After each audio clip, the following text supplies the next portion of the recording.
tour of Dublin Castle. Little kid running through the frame there. I think his name's Jasper. Just wanted to show you the size of the courtyard. This is where all the heads of state came throughout the years. You can see the flagpoles right here. Very important flags for every country that is visited. Here's the courtyard. You can tell the cobblestones here, laid here, what, 280, 300 years ago. Absolutely beautiful. I've enjoyed the tour here. Actually, they just let you walk through at your own convenience. You're not nailed down to a tour guide, so that's one reason I like about it. You can just walk around wherever you want to go. So, but this is an absolutely beautiful place. We're going to see Christ Church now, and then we're going to go up north and visit a couple of places in North Dublin. But yeah, I'd say I actually, when I lived here for 5 years, never came to Dublin Castle. I'm glad I came. It was truly a rewarding experience. I love history. Really love history, and these places are timeless. This is the grand hallway, pretty much the corridor that leads into all of your subsequent rooms, the Apollo room, the drawing room. Again, notice the inlay, the arches behind me. Everything is very well kept, very well restored. Also, this is called the drawing room. Primarily the women after dinner, this is where they would come, sit and retire for an hour or two and talk and have tea. You can notice the furniture there, about 90% of it is original. Notice all the old pictures. There's actually Queen Victoria over there. But this was a place of royalty back in the 17th and 18th centuries, from the early 1700s to the early 1800s. This is the throne room that we just entered. Look at the mirrors and actually the throne behind me. I know I go on and on about it, but it's just when you're here looking at it in person, just the sheer magnitude, like the restoration. You're talking about a year-round, ongoing, just multiple hours a day to keep all this stuff up. It's very old, and you have to have a team that's specifically trained to restore this stuff in here, but it's beautiful. You're talking about 400, 500, 600 years old. But it's gorgeous. Again, we're in Dublin Castle. Spans about 4 to 6 city blocks. It's quite large. It's deceiving from outside, but it's beautiful inside. This is the estate room here. Getting ready to do our exit, but I just wanted to show you this is where they have all your major ceremonies. This is where the heads of state come, inaugurations, that sort of thing. Just the sheer opulence of this room is, you can see the murals up there. It's a lot of work to maintain. It's beautiful though. Looking at a room, it's probably, I don't know, 120 feet by 220 feet.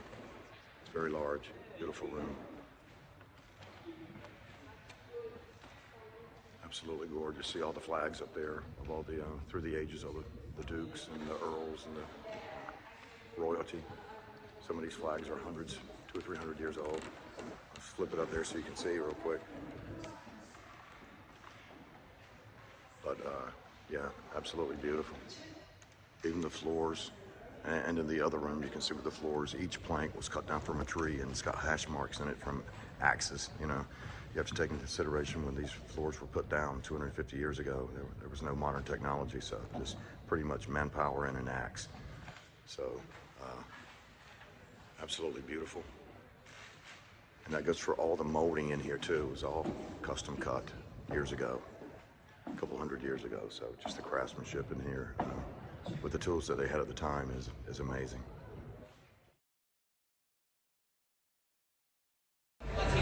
We're here at St. James Gate at the Guinness factory. I'm going to be here for a couple of hours. When I lived here, 18, 19 years ago, I was an estate agent and actually used to walk by here many times, but never had the chance to come in here. So I'm in here today before I leave tomorrow, and I've always wanted to come in and see the process of how a Guinness was made.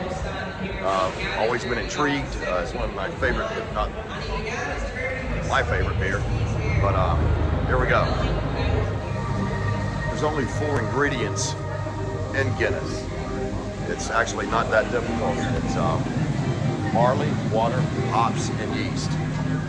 And This video takes you on a journey of how Guinness has started way before it even enters the gates, the ingredients, and how they take a lot of pride in their ingredients, where they're grown, how they're grown. But that's it. Those are your ingredients right there. 4 ingredients.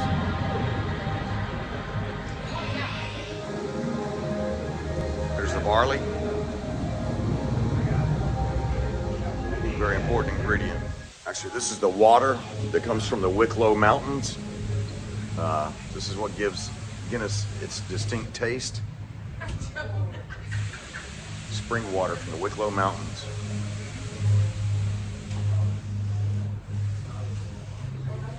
They take their water as serious as the other ingredients. So,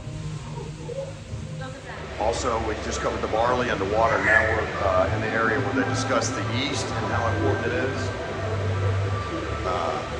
Use the same yeast as 1903. Over 3.4 quadrillion yeast cells in every brew. So that's quite a lot. But yeast is very important when it comes to making a pint of Guinness. Very important. The 4 ingredients are, if they're not perfectly balanced out, you don't have a proper pint of Guinness. So there's a lot that goes into it. Actually, as we were just looking at the barley and the water from the Wicklow Mountains, we just noticed that Guinness is 95% water, actually, which is amazing. I never knew that. Actually, owning an Irish pub and being a lifelong Guinness drinker for, 40 plus years, coming through here has gave me a new insight on exactly. I always knew how it was made, but to actually watch it being made on the screen, and actually the barley, it's roasted at 232 degrees Celsius. Any higher, it'll catch on fire, but that's what actually gives the Guinness its distinct color, that brown amber color. But it's very, very interesting. I'm learning a lot on this tour.